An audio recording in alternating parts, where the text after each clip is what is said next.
तसा तर हा किल्ला आमच्या सई राया नीलोनीच बनवला आहे.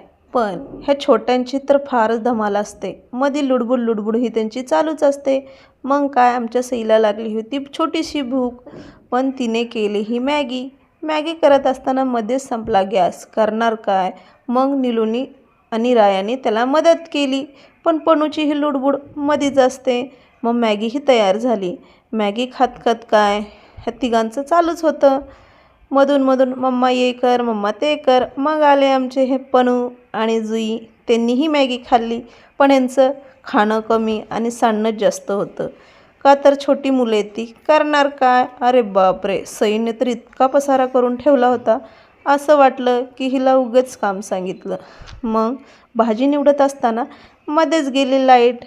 अरे बापरे, आधीच उशीर झाला होता, मग खूपच उशीर झाला. मग आली पटकन लाईट. मग मी करून घेतली लगेच भाजीची तयारी. भाजी झाल्यानंतर मी लगेच कुकर लावून घेतला. कुकर झाल्यानंतर मी पूर्णही स्वयंपाक करून घेतला. मग काय, मी दिले हे ह्यांना जेवायला.